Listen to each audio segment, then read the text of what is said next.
बाबा साहब क्या बोले, क्या है मेरे देश के लोगों, बाबा साहब ने एक पुस्तक लिखा था, एक पत्रिका लिखा था, मूक नायक। कहा कि ये देश के अंदर नायक तो है लेकिन मूक है, बोलता नहीं है। हजारों साल से, सदियों से इसकी जुबान को बंद कर दिया गया। लेकिन बाबा साहब ने कहा था, ऐ देश के नौजवानों, ऐ देश के दलितों, शोषित, जिस दिन तुम संगठित हो जाओगे और तुम सदियों से जिनका बूट पालिश करते रहे, जिस दिन तुम संगठित हो जाओगे उस दिन तुम देश के नायक होगे, और जो सदियों से बूट पालिश कराते रहे वो तुम्हारा बूट पालिश करेंगे। ये बाबा साहब ने कहा था, आज साबित हो रहा है। लेकिन मैं बहुत दुखी हूं कि आज हम लोग अपने अधिकार के लिए नहीं उठे। सावित्री बाई फुले, जिन्होंने महिला होकर के और हमारे समाज को पढ़ाने लिखाने का सबसे पहला काम किया, सावित्री बाई फुले। सावित्री बाई फुले, मैं उनको नमन करता हूं कि जिस समाज के अंदर महिलाओं को पढ़ाने का अधिकार नहीं था, खुद को पढ़ने का अधिकार नहीं था, वो महिला चोरी से ज्योतिबा फुले के सहयोग से उन्होंने हमारे लोगों को महाराष्ट्र में बैठाकर पढ़ाना शुरू किया और ज्ञान देना शुरू किया था।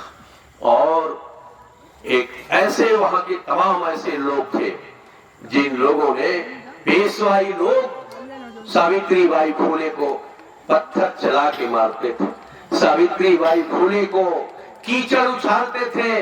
कभी कभी ज्योतिबा फुले उनको बोरा में भर करके पीठ पर टांग के ले जाते थे कि वो जो है कहना कि पेशवाई कहीं देख न ले, नहीं तो सावित्री बाई फुले की हत्या कर देंगे।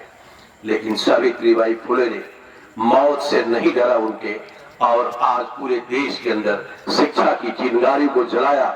इसीलिए तो पूरा देश कहता है कि हम शिक्षा की देवी अगर है कोई तो देश में सावित्री बाई फुले। हम इसलिए बता रहे हैं कि आए मेरी बहनें, आए मेरे माताओं, बहनों, भाइयों, नौजवानों, वो लोग भी मेरे ही जैसे हो। वो बैठी है ना बेटी, वो ऐसे ही सावित्री बाई फुले फूल की तरह चमकती थी। खूब सुंदर चेहरा है सावित्री बाई फुले का चेहरा, देखिएगा, लेकिन मुंह पर कीचड़ फेंकते थे। इसलिए ये दलित और शोषितों के बच्चों को पढ़ाती, जिनको सदियों से अधिकार नहीं, तो अधिकार के लिए संघर्ष करती रही सावित्री बाई फुले और ज्योतिबा फुले। बाबा साहब ने ज्योतिबा फुले को अपना गुरु माना, और बाबा साहब ने गुरु मानते हुए कहा कि अगर ज्योतिबा फुले समाज के अंदर चिंगारी नहीं जलाते तो समाज हमारा जहां था वहीं रुका रहता। लेकिन समाज में उन्होंने गति मान बना दिया। जो आज मैं संघर्ष कर रहा हूं उसमें ज्योतिबा फुले का महायोगदान है। तो समाज के अंदर तो सबका योगदान, कुछ आपने हाथ बटाया, कुछ हमने हाथ बटाया, और बटा करके पूरा समाज आज इस स्तर में चला है।